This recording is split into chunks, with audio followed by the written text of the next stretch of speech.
Euh, Avant de commencer, laissez-moi peut-être démarrer par une petite anecdote. Voici 3 ans, j'étais à Jakarta pour le premier High-Level Dialogue on Maritime Security Cooperation between the EU and ASEAN.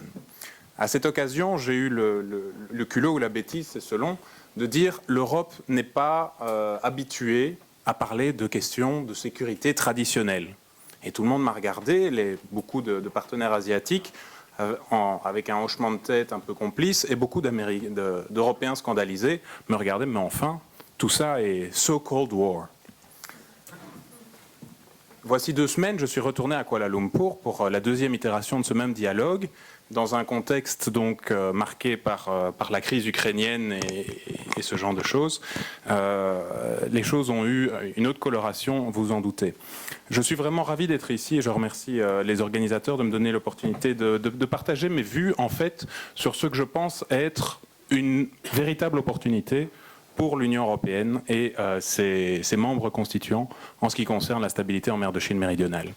Alors avant de commencer, s'il vous plaît, don't think and don't expect the EU to be something it is not.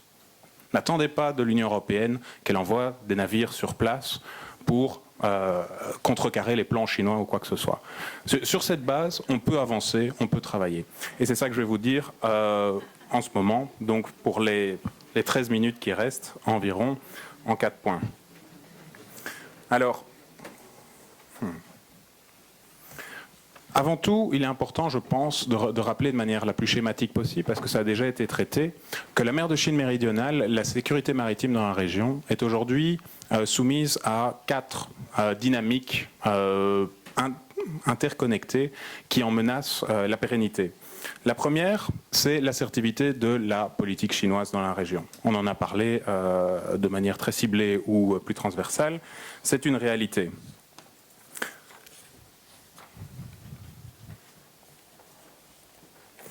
Au final, on l'a vu avec l'épisode donc du Haiyan Shiyu 981, donc la plateforme pétrolière chinoise qui a été envoyée dans les environs des Paracels en mai 2014, et par la rhétorique du gouvernement chinois qui réinterprète finalement et qui étend la définition des droits et intérêts maritimes chinois. On le voit souvent, chez nous ça peut sembler des mots, les voisins et les Vietnamiens, où j'ai conduit récemment une mission de terrain, sont extrêmement préoccupés par ce genre de langage, justement pour ce que ça recouvre et ce que ça ne recouvre pas explicitement. Plus important encore est l'image que vous avez ici et qui a fait surface sur Internet, où vous voyez, plus ou moins, donc des marins qui, sur le pont du porte-avions chinois, forment les mots donc the Chinese dream, the dream of a powerful army, donc le rêve chinois, le rêve chinois que promeut le président Xi Jinping, le rêve d'une armée puissante. Peu importe les raisons internes qui conduisent les militaires à faire ce genre d'image, à l'étranger, ça a un véritable impact, et pas positif. Et donc, ça substantifie la position d'assertiveness de la République populaire de Chine en mer de Chine méridionale. Deuxième chose, c'est une équation militaire tout à fait changeante. En mer de Chine méridionale aujourd'hui, il n'y a pas que la Chine, il y a tous les autres pays de la région. Et la plupart des gros pays de la région, dont je suis les plus importants, sont tous engagés dans des processus de renforcement militaire qui donnent la préséance au domaine naval. Alors ça se traduit par quoi? Par une série d'acquisitions à l'étranger et qui sont à globalement 50% à 85% potentiellement ou essentiellement maritimes. C'est-à-dire des avions, des navires de combat, des sous-marins, énormément de sous-marins, des équipements radars pour la maritime awareness et tous des systèmes de frappe, des missiles sol, on l'a mentionné, mais sol, mer, etc., etc. Cette profusion de senseurs, d'armes, etc., change radicalement la donne d'un point de vue stratégique. If only, ne fût-ce que pour le simple fait que la marine américaine maintenant réfléchit de plus en plus sérieusement à comment faire pour rester dans la région sans être en permanence en danger d'être sous une attaque, cette fois trop importante. Troisième élément, ce qui est important de se rendre compte, c'est que les conflits ne sont pas un problème. Le problème, c'est quand les conflits dérapent, quand la violence devient le moyen d'arbitrage ultime pour régler ces conflits.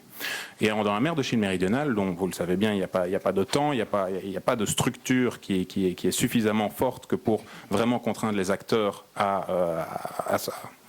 Ce qui est inquiétant, c'est que toutes les barrières à l'escalade sont soumises à des stress multiples. La première, c'est comment dire, self-restraint, c'est comment dire, la capacité de simplement se dire pays X, je me mets en retrait. Le seul exemple qu'il y a pu y avoir, c'était, comme ça a été mentionné la fois précédente, par les Taïwanais qui ont remplacé leur armée sur Ituaba par des gardes-côtes. Aujourd'hui, avec l'épisode de Scarborough Shoal, les Philippines et la Chine, on voit bien que c'est une barrière qui ne marche pas très bien. Quand un pays fait un pas en avant, il n'est pas garanti qu'un second fasse la même chose. Les deuxièmes, et ça c'est vraiment très important, les mesures de renforcement de la confiance. Donc on en parle énormément, surtout dans le cadre de l'ASEAN. C'est très bien. L'ASEAN a réussi quelque chose que peu de gens ont réussi. C'est qu'ils ont réussi à maintenir un dialogue avec la Chine, même en temps de crise, même dans les moments les plus difficiles. Donc c'est un succès diplomatique. En tout cas, c'est comme ça que c'est vendu. Et effectivement, ça permet à Jakarta, au siège de l'ASEAN, de justifier sa présence, sa plus-value dans les questions de la mer de Chine méridionale. Le problème, c'est qu'on se rend compte que les différents chemins qui sont empruntés par les pays de la région, au travers d'une négociation pour l'implémentation d'une déclaration sur la conduite des parties en mer de Chine méridionale, est extrêmement lente, et que la négociation pour la signature d'un code de conduite l'est encore plus. On l'a déjà mentionné, je ne vais pas m'appuyer tout ça. La troisième, c'est le droit international. Et le droit international, dans ce cas-ci, encore une fois on en parle beaucoup, le droit ne s'impose pas de lui-même ni par lui-même. Et ce qui est assez interpellant dans le cas de la mer de Chine méridionale, c'est les interprétations plus ou moins fantaisistes, pour être pas vraiment politiquement correct, qu'ont certaines parties de leurs droits et obligations en mer de Chine méridionale. Et enfin, une quatrième option serait l'exploitation commune de ressources naturelles dans la région. Là encore, il n'y a aucun obstacle juridique à ce genre de pratique.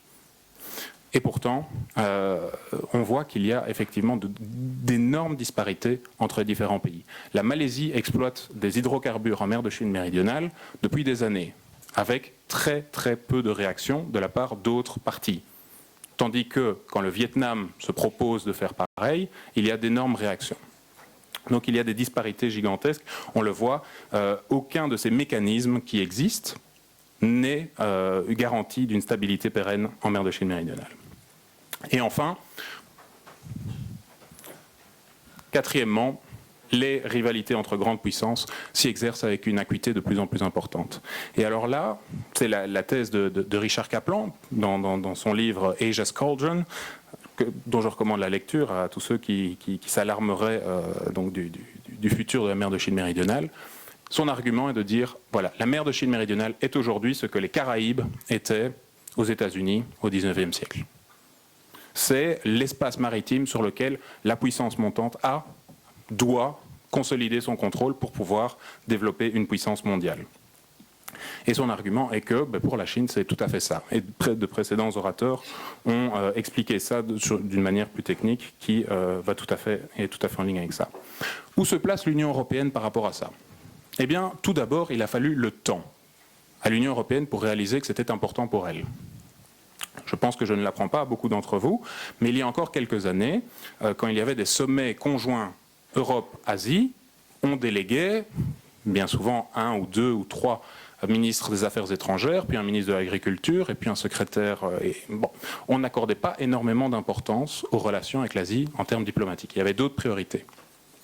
Et beaucoup de chancelleries asiatiques l'ont reproché aux Européens. Quand je dis aux Européens, ce n'est pas seulement à l'Union européenne, mais à l'ensemble des États européens. Aujourd'hui, ça a changé. Et un grand catalyse de ce changement, c'est la crise de 2008-2009. Pourquoi? Eh bien, il y a le retour de l'économie. L'économie devient une préoccupation majeure de tous les États européens et de ces institutions communes. Alors, rappelons que le commerce de l'Union européenne avec l'Asie de l'Est, c'est quand même plus ou moins 700 milliards d'euros. Et que ça met l'Union européenne et ses membres dans une position particulière vis-à-vis des pays asiatiques et de la Chine. Et quand le président Aquino est venu à Bruxelles il n'y a pas si longtemps, il y a moins d'un an en fait, il a dit très distinctement à son audience, dont je faisais partie, l'Union européenne doit jouer un rôle dans la mer de Chine méridionale. Comment? Comme premier marché d'exportation de la Chine.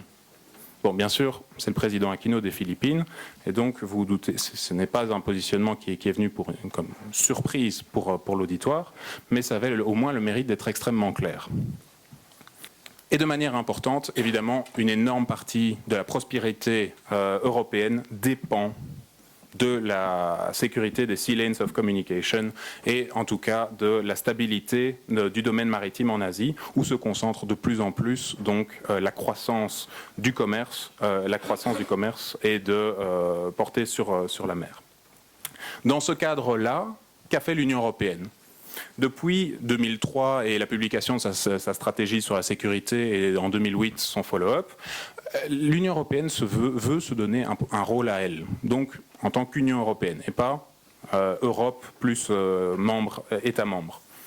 Et tout ça s'est traduit vis-à-vis de l'Europe de manière plus concrète à partir de 2007 avec le traité de Lisbonne et la mise en place d'un service d'action extérieure, donc un service diplomatique dédié, qui est encore, qui maintenant, avec la nomination d'une nouvelle haute représentante, a peut-être plus de prospects devant. Ça, c'est une note un peu personnelle. Mais aussi et surtout la réalisation qu'il était temps de collaborer avec l'ASEAN sur une série de mesures et donc de développer un partenariat amélioré en parallèle avec le partenariat stratégique conclu avec la Chine. En 2012, Catherine Ashton a publié ce qu'on a appelé l'année de l'Asie, ce qui s'est traduit. À Bruxelles, ça représente quelque chose, et ça représente véritablement quelque chose, la publication de lignes directrices pour la politique extérieure en matière d'Asie de l'Est. Et ces lignes directrices ont inclus une série de questions relatives à la sécurité. Des questions globales, la menace nord-coréenne, WMD, etc., mais aussi la sécurité maritime, parmi d'autres choses. Et donc, cela, avec une série d'autres documents, ont constitué ce qu'on a appelé, avec un surplus d'optimisme à un moment, le pivot européen vers l'Asie. J'ai été un des plus grands détracteurs de ce pivot, déjà pour les Américains et puis pour les Européens encore plus. Ce qui est important, c'est que l'Union européenne a donc réalisé l'importance de son action en Asie et a, step by step, pas à pas, consolider sa présence et l'explication de sa politique à ses partenaires asiatiques. Ça n'a pas été évident, mais elle a avancé. Et vis-à-vis de la mer de Chine méridionale, il n'y a pas de position européenne sur la mer de Chine méridionale, il n'y a pas de politique. Par contre, ce qu'il y a, c'est une position de facto que je peux rapporter, c'est mon argument, à une position qui équivaut plus ou moins à 4 oui, 3 non. Le premier oui, c'est oui au multilatéralisme. Alors, ça peut sonner creux, mais ça ne l'est pas trop quand on voit ça depuis Bruxelles en se disant, finalement, l'Union européenne, elle a un historique qui la positionne certainement en partenaire intéressant pour un ASEAN qui maintenant se développe de plus en plus sur base d'une charte, c'est-à-dire une organisation dont le fonctionnement est basé sur des règles et non plus sur un consensus politique plus ou moins opaque entre élites. Donc c'est un partenaire qui peut être efficace dans ce cadre-là, cadre donc qui est important pour toutes les mesures de renforcement de la confiance entre parties.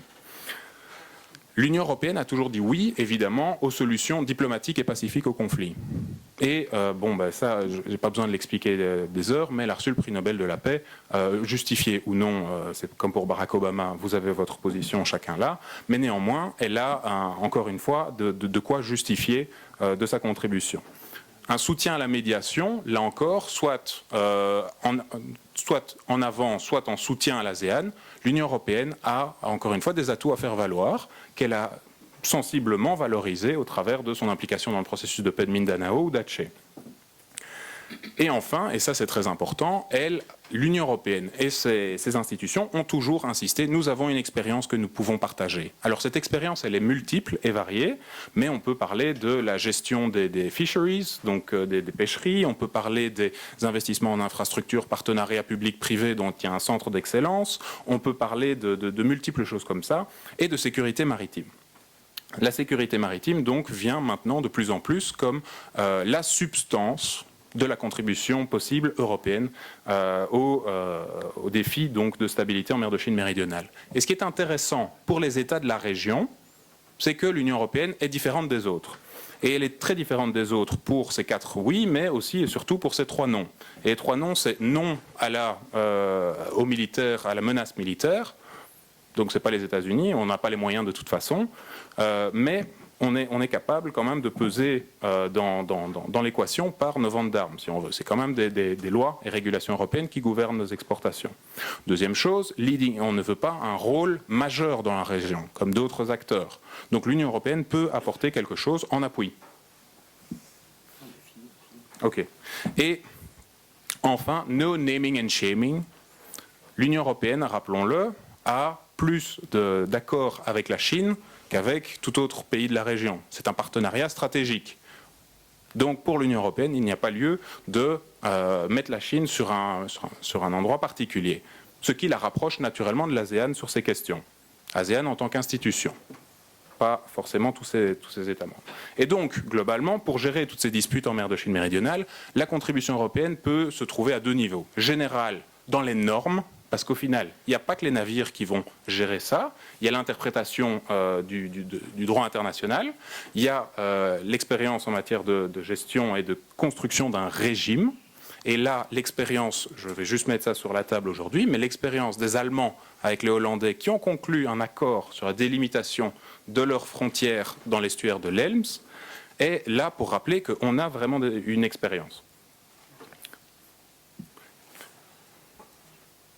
Et je conclurai en disant que, au final, l'Union européenne, si elle dispose d'un véritable mandat de la part des pays de l'ASEAN, peut apporter une véritable plus-value à la discussion. Excusez-moi encore d'avoir été trop long.